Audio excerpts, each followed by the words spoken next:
Hi everybody, I'm Jim Nance and welcome to Golf Digest Videos.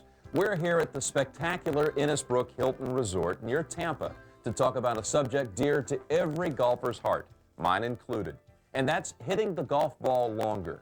Since 1971, Golf Digest instructors have worked with 33,000 golfers like yourself, amateurs and professionals. Nearly every one of them said distance was their top priority in coming to a school.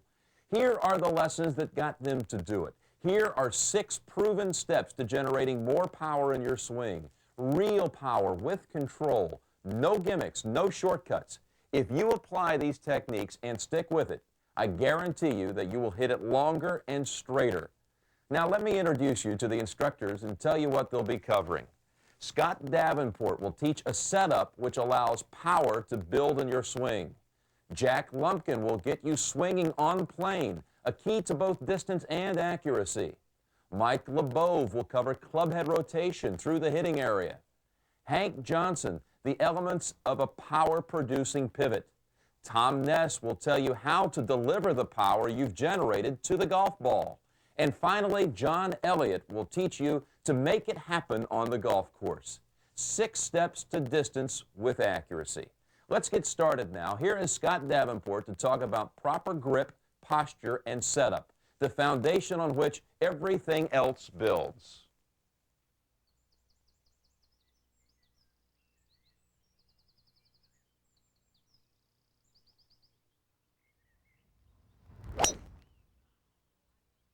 Easy, huh? No, not easy. It's not easy to do, but knowing what to do is fairly easy. To hit long, straight shots, we need the club looking and swinging toward the target as fast as possible. Now, how do we do that? Well, it starts with your setup. If you have a proper grip, posture, aim, you've got an awfully good chance of being successful. Let's start with your grip. The left hand is positioned on the club first, but before we do, notice how the left arm hangs at the side. The palm is turned inward. 3 knuckles, 1, 2, 3, are easily showing on the left hand, and the left thumb points in at about a 45-degree angle, if 0 degrees is straight out. This is the same position we want the club in when we take our address position. 3 checks to ensure that you have it correctly would be that the heel pad, this fatty part of your hand, is on top of the club. The left thumb is to the right of center, so the V formed by your thumb and forefinger point over your right shoulder. And then finally, hold with the last 3 fingers of your left hand against the heel pad to ensure pressure all the way through the motion.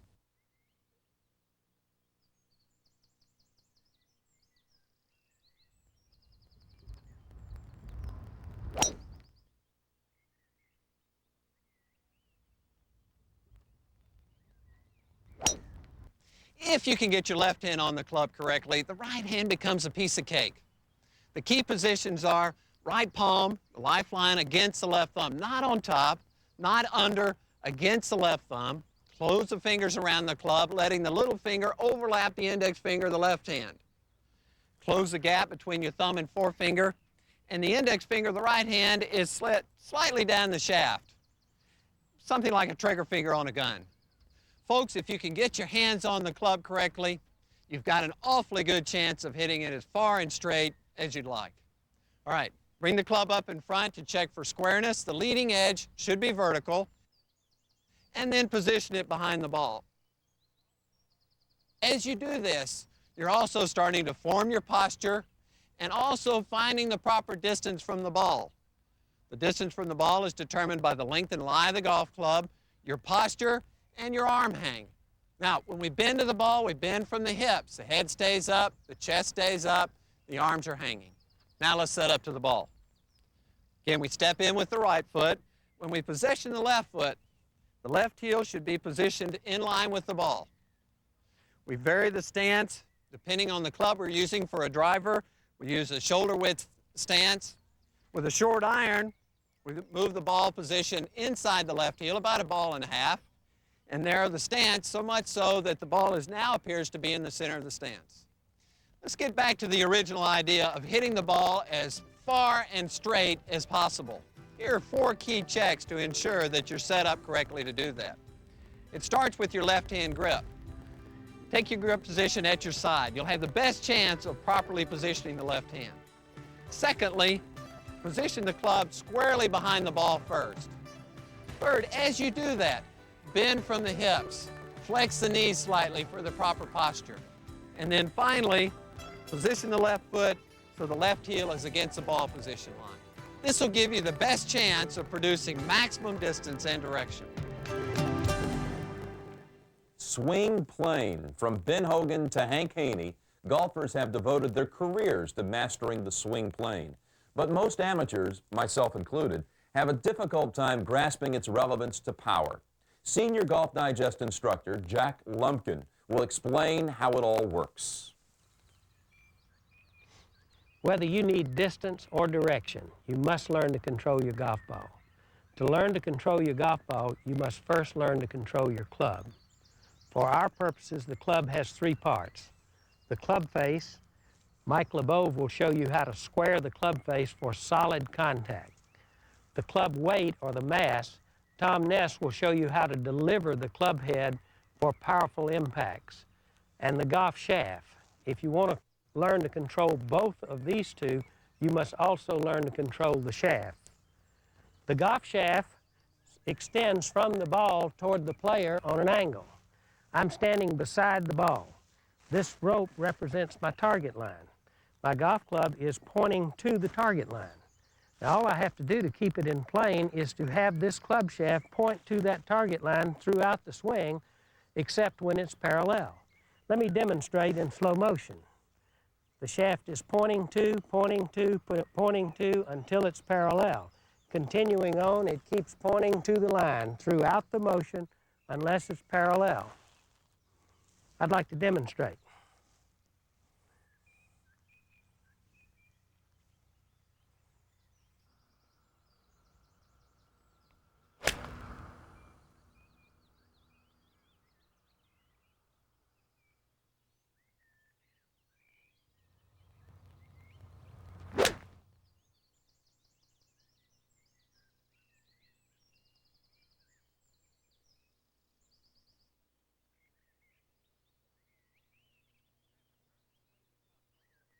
Remember, learn to swing your golf club on plane.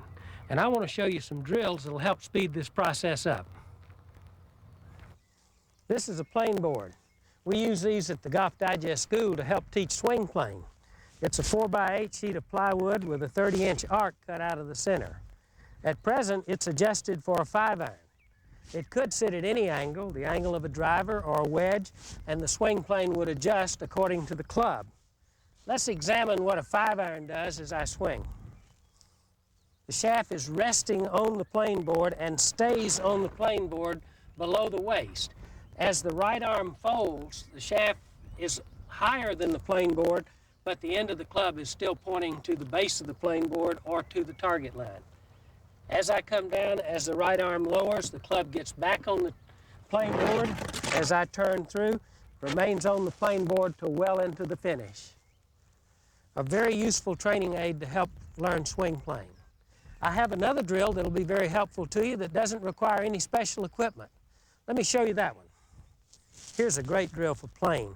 I've placed 7 balls in a row here, and that represents my target line. First thing I want to do is turn the club upside down.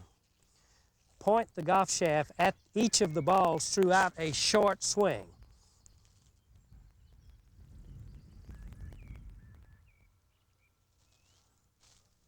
You can do it one ball at a time to get used to tracing it, and as you get comfortable, let your motion be more like your golf swing. As you feel more comfortable, turn your club upside down, but hold the club head well short of the ball, still feeling the shaft pointing at the target line, holding your finish to check it, and looking at your ball while doing so. Then you're ready to hit a shot. Remember to hold your finish, let the shaft point at the line.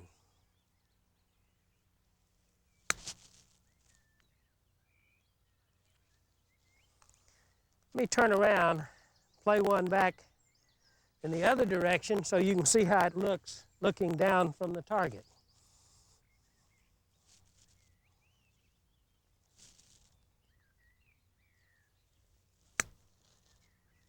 Remember to hold your finish. Make sure the shaft is pointing at the line.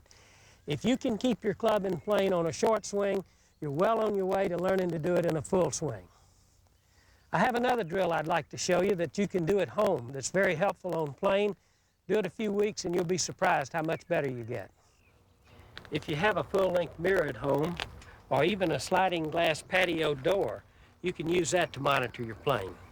Put a piece of tape on the angle of one of your clubs, making sure that you set your club flat on the ground. Run the tape up.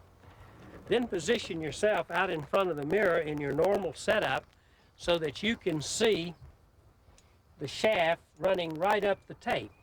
Then make some small swings, moving the club precisely up the tape, and just monitor your takeaway. When you're comfortable with this, make a few slow motion backswings so that the club gets up above your shoulder and then returns down right on the tape to the proper impact. This is a great drill. You can do this at home, and 15 minutes a night would make a major difference in your swing plane in just a month's time. Simply put, if you're off plane, you mishit your golf ball. So learn to get your club on plane.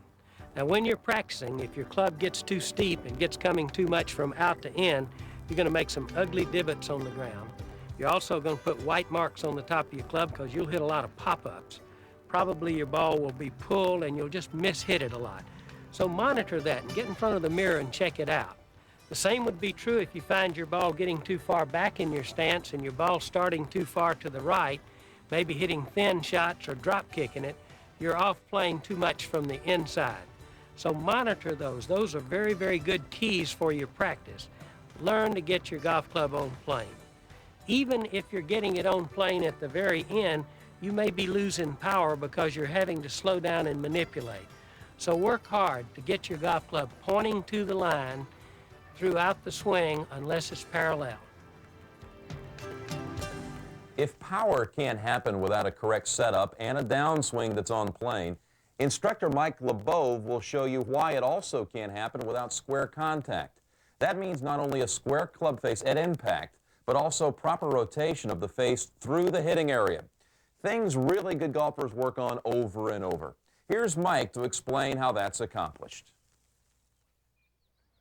Once you've got the swing on plane, you've got the battle half licked. I say half licked because you have to make the club face arrive at the ball in a square position. If the club face at impact is looking anywhere other than the target, you're going to get plenty of curves and compensations to go along with that and a tremendous loss of distance. As Jack pointed out, when we hit golf balls, we stand alongside the ball. And because of the way we swing the golf club and the way the golf club is constructed, the club face is only looking at the target 2 times during the swing. At address and at impact. The rest of the swing, the club face is turning and rotating. The better players tend to work through 6 specific positions. Let's talk about address first. I first aim the club face square to my target line. I've got my arms hanging down from my shoulders with the club in a neutral position. And as you can see, I've got a small cupped left wrist, small angle in my left wrist. From here, the club face rotates naturally with the body to checkpoint number 2. In this position, the club is parallel to the ground and parallel to the target line. And what I'm looking for at this point is that my left hand is in a vertical position or in a handshake position and in line with my left arm. From here, the club swings up to the top as the body continues to rotate. My checkpoint here is to see that the leading edge of the face is matching the back of the left hand and the left forearm. This is a square position. The downswing is the same, only in reverse. When I get halfway down, the club once again is parallel to the ground and parallel to the target line. My checkpoint is to see that the left hand is vertical to the ground and once again in a handshake position. It's also in line with the left forearm. From here, the club face continues to rotate into impact in the same square position that I established at address. The only difference being, now the shaft is in line with the left arm. From here, the club face continues to rotate until it reaches parallel again, and freeze it at the finish position to make sure that the shaft is once again in line with the left arm and the hand is in a handshake position. Let me demonstrate for you with a few shots.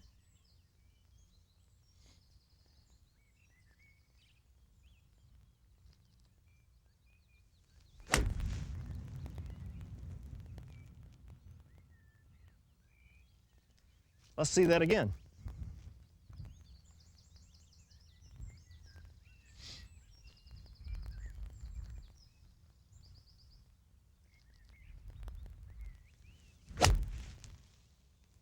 That one was sweet.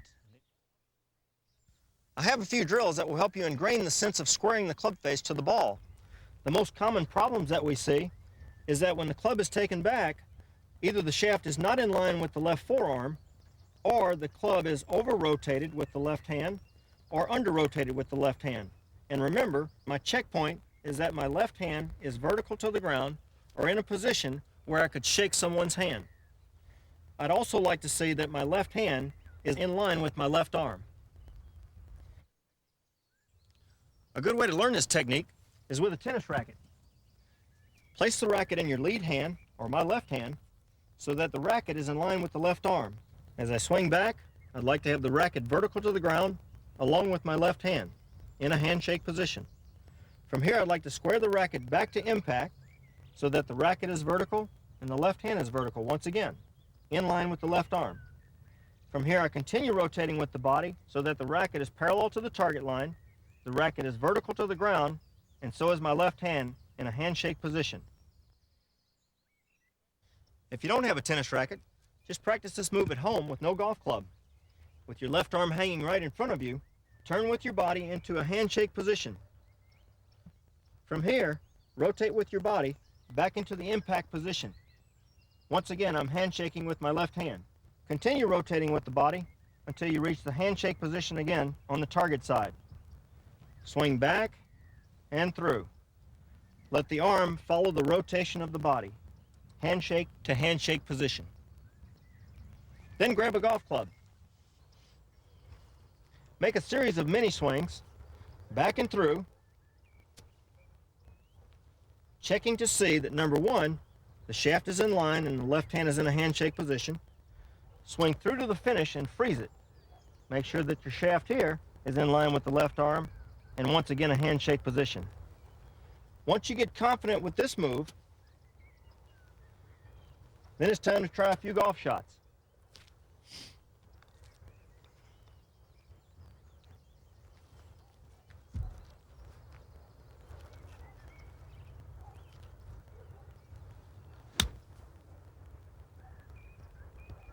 Checking to make sure that it's in line with the left arm.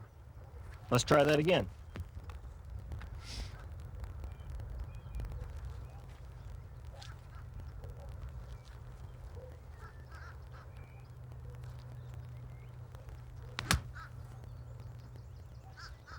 Once again, I want to look at my finish and make sure my left hand is in a handshake position. My last drill is a practice drill. Take two of your clubs and create a practice station for yourself. Set one club down that would indicate your target line, just to the right of your golf ball. Set another club down for your feet. Make sure that they're parallel.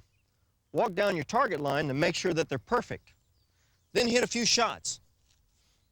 Let your golf ball tell you whether your club face is square or not. If the ball is curving to the left, that would indicate that my club face is closed at impact. If the ball is curving to the right, that would indicate that my club face is open at impact. Now, if you get balls that are going straight right and straight left, that would indicate a plane problem, as Jack Lumpkin talked about. But if your ball is curving, that's a club face problem. Get your club face square, you'll hit the ball farther and more consistent. If you're looking for distance and power, get in tune with the club face. It's got to be square. Check your handshake position, both on the backswing and the forward swing. And read the ball flight. Let the ball tell you whether your club face was square or if you need a tiny adjustment. Focus in on the club face. Make it square through proper use of the hands and rotation of the body. By practicing these fundamentals, you will eliminate the compensations which rob you of distance and power. If your swing's on the correct plane and you're delivering the club face squarely to the ball, What's missing then? Well, according to Hank Johnson, it may be the order in which your swing unfolds, a poor pivot. More than anything else, he says that's what siphons power from amateur swings. The pivot is the power generator of the golf swing. It does all the work. The definition of a pivot is a rotary motion around a fixed point or center. Now, the rotary or circular motion of your pivot creates centrifugal force that is eventually used to power the club head through the ball. A good pivot is essential for distance. You can't push something faster than you can run, and you can't swing faster than you can turn. When you think of your pivot, think of your body, your shoulders, hips, knees, and feet. So that you can see the pivot better, I'm going to eliminate the club in my arms. I'm going to substitute a padded bar to go across the top of my shoulders. Now, the shoulders rotate around the top of the spine. The point on your spine below your shirt label represents the center of the shoulder rotation. I'm going to place this bar across my shoulders and lay it on that point. Now, it's very important for that point to stay steady as you rotate your shoulders. Your hips rotate around the bottom of your spine and stay centered between your feet. The rotation of your hips pulls inward on your knees and your feet. The left knee and foot coming in for the backswing, the right knee and foot coming in for the forward swing. Now, your shoulders rotate around the top of your spine. The bar is laying across the top of my spine, so I'll know that that point needs to stay steady as I make my motion. The shoulders begin the pivot for the backswing. You want to wind up from the top down. The shoulders rotate to the right, pulling the hips around. The hips tug on the left knee. The right knee stays steady to hold the pivot in place. Now, your left foot should stay flat on the ground unless it's pulled up by the pivot, and that will depend on your individual flexibility. At the top of your swing, you're wound behind the ball, and the power is stored in your right hip. Now, you're ready to use your forward swing to develop power and distance.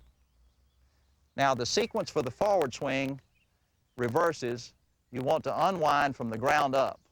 The forces that have built up in your feet shift the body back to the left and start to rotate the left hip away from the ball. The shoulders lag back as this is taking place, and that lowers the right shoulder and allows it to come around on plane. Your hips continue to pull and accelerate your shoulders to a full balance finish. And at the finish, your left leg should be straight, your knees together, your right shoulder lower than your left and closer to the target than your left. If you use that forward swing sequence, it will add significantly to the power of your swing and the distance that you can produce. Now, let's talk about some practice drills that you can use to develop a good pivot.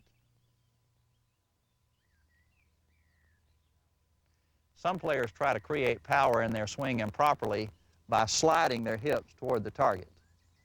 A great drill to use to monitor this is to put the golf bag beside your left hip. Then you can practice your pivot, and if you slide forward, you'll knock the golf bag over.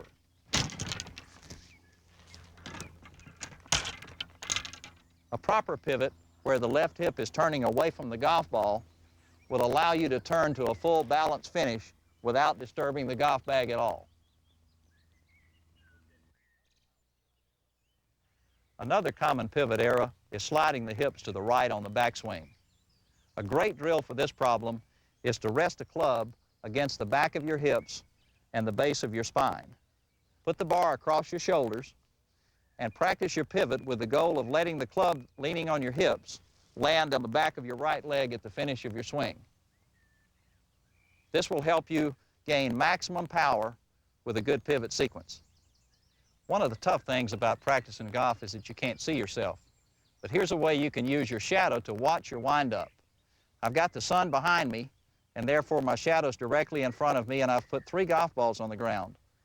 2 golf balls at the sides of my hips, and 1 golf ball at the point where the turn bar intersects the top of my spine.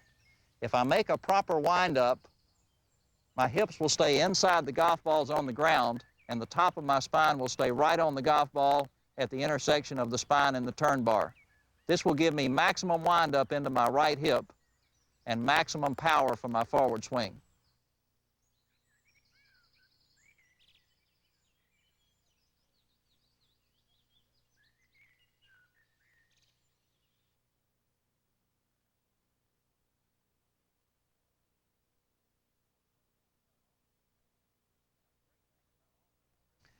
Now, the great thing about all of these drills is that they can be done at home. You don't have to be at the golf course or hit balls to work on your pivot. And the pivot is the power generator of your swing. It's the motor, and it does all the work. Now, remember the 3 key points as far as your pivot is concerned. Keep the top of your spine steady, wind up from the top down, and unwind from the ground up. That'll give you maximum power and that extra distance. Our next segment may be the most important in this tape. What the instructors have done so far is to help you make your swing more efficient. Hank Johnson just showed you how to build and retain power as you pivot. The challenge is to deliver that energy to the golf ball. Ever wonder why some beautiful swings have no zip and others just murder the ball? Tom Ness is going to tell you why. We've covered a lot of ground, and we've given you a lot to think about. How to grip the golf club, how to posture your body to the ball, how to make the club face return squarely, and how to get the shaft to swing straight. We've shown you how the pivot generates the power for our golf swing, and now it's time to show you how to transfer that power into the ball. The sequence of motion for all sports is body, arms, hands. The quarterback, when he throws the football, it's body, arms, hands. The baseball batter, when he swings at a pitch, it's the same. Body, arms, hands. It's the same in golf. So let's take a quick look at impact and see what all long hitters do that we probably don't. This is where the tour players are when they hit the ball.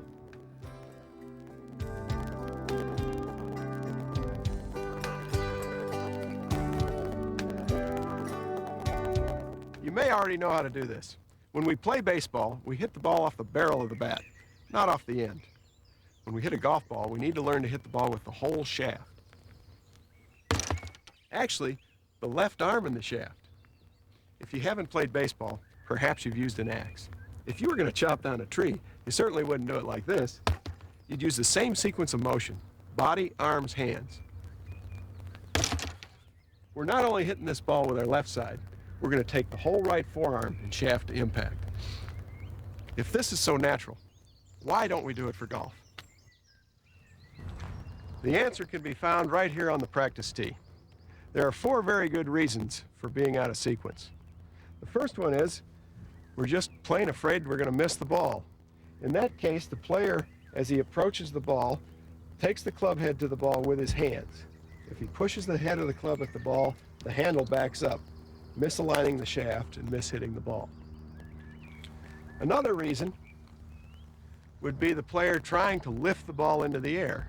In this case, the same thing occurs.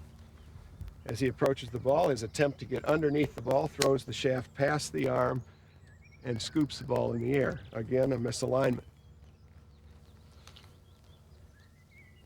Many of us slice, the ball going to the right. Very common. That player has a tendency to try and steer the ball back over to the left. When he does so, he throws the club head past the hands, and once again, the shaft is past the arm. Another power loss.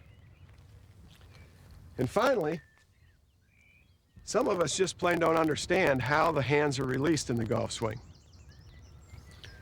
Some of us think that it's very common that we think that the club should come down and then the hands flick the club through the release. When in fact what happens is the natural rotation of the body brings the club around to square and through to the finish. So the hands get released by the pivot. As my left shoulder goes down, the club goes back. As my left shoulder goes up, the club comes down. And as my left shoulder goes back, the club goes through.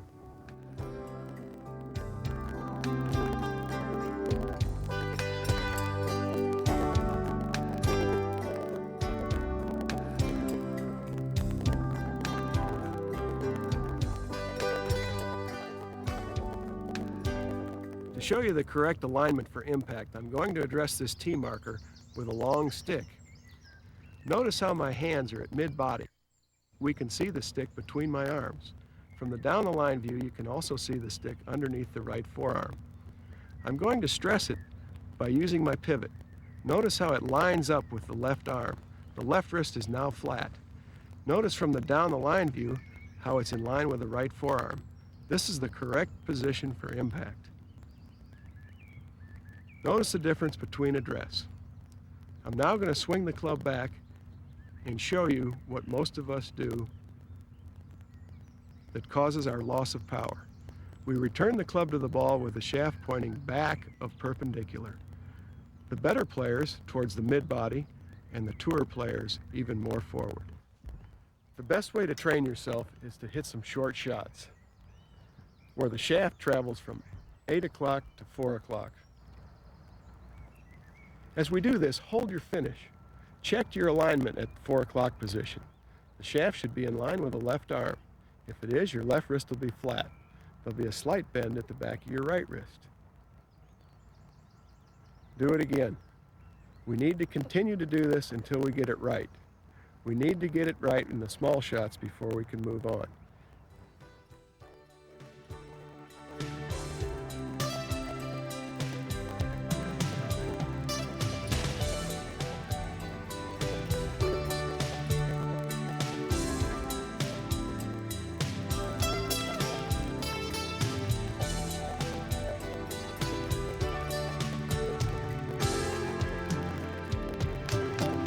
All right, folks, the trick now is to take what you've learned to the golf course. Being a driving range long hitter means nothing if when you get to the golf course you hit nothing but pop flies. John Elliott is as fine a player as he is a teacher. His is the last lesson, how to pull the trigger.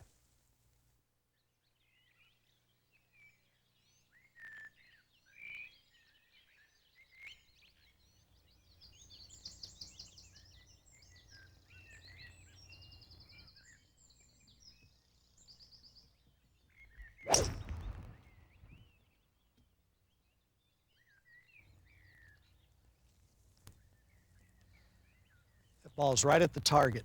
And one of the reasons that it is because my pre-swing routine was so solid. What is your pre-swing routine? Well, it's everything that my fellow instructors have been talking to you about thus far on the tape. It breaks down into 5 different steps, and I'd like to show you those 5 steps if I may.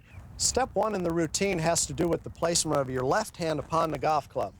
What we prefer is for you to let your left hand and arm hang by your left side and then literally let your right hand give the club to your left hand, placing the left hand on the club in its most natural manner.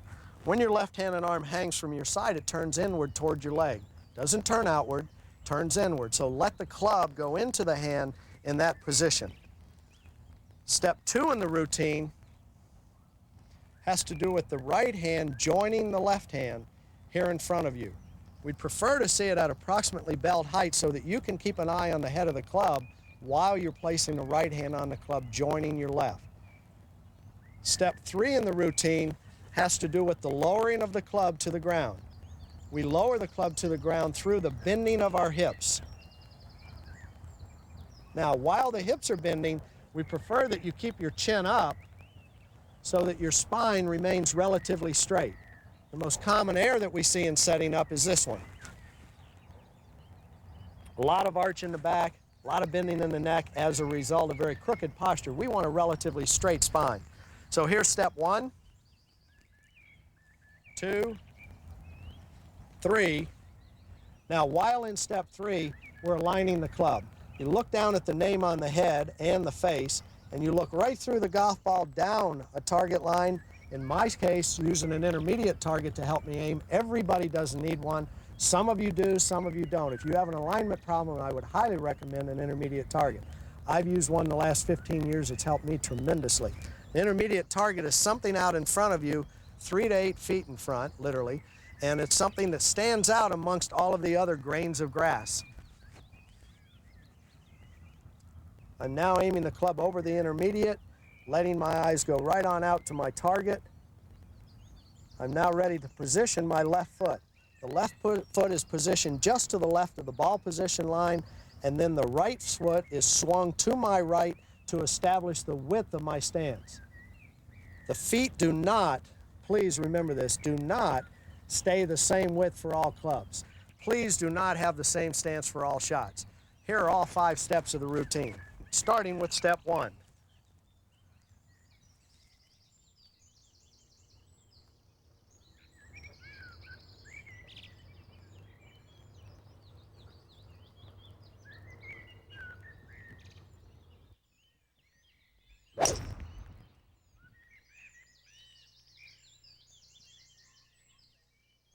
If there's a sixth step, it would be for you to stay in your finished position to watch your golf ball so that you can identify the direction from that finished position, because when you watch the ball from the finished position, your eyes are at an angle as you see mine.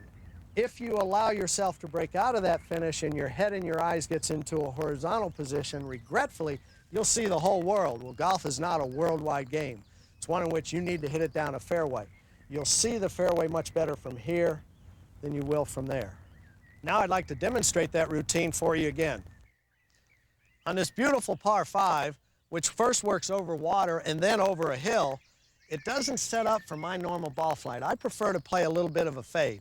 So what I want to do from back here is make my decisions as to where I'm going to aim, the type of shot I'm going to play, the club that I'm going to use to play those shots, but all of this occurs before the pre-swing routine ever starts to occur. So the key here for me is to get myself set up correctly. What I've done is teed the ball on the right side of the tee marker, which sets me up perfectly to aim the ball at the right corner of that left bunker and then let the ball work into the fairway, like this.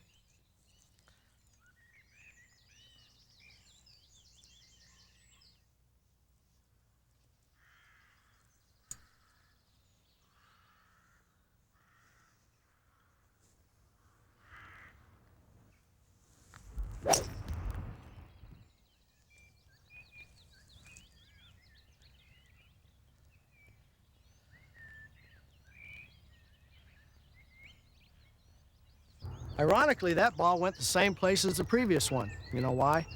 Because the routine was the same.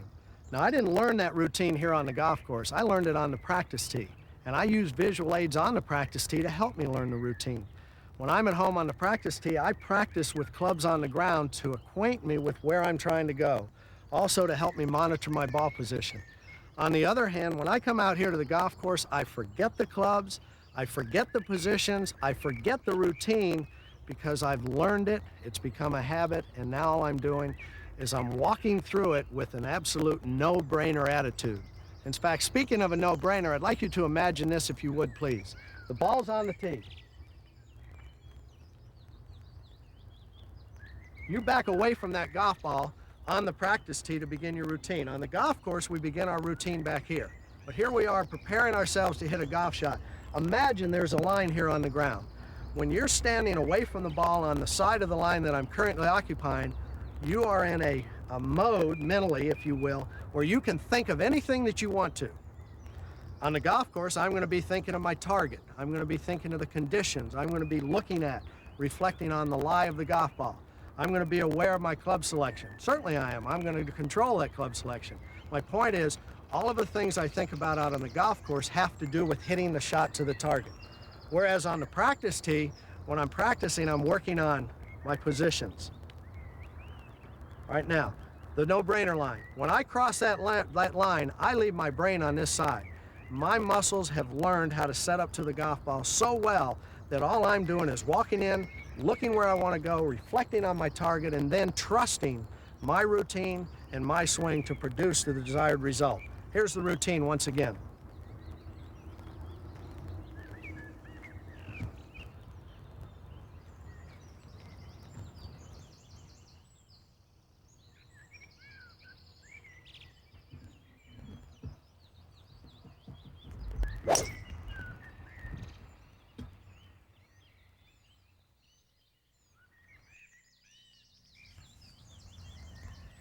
The pre-swing routine has so much to do with your ability to produce the type of shot and the frequency of shot that you're looking for.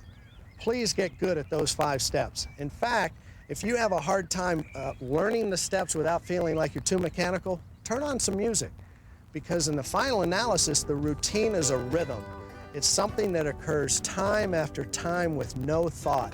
What we want to try to do is let that rhythm work without you thinking about it working. So let's have some fun with that pre-swing routine.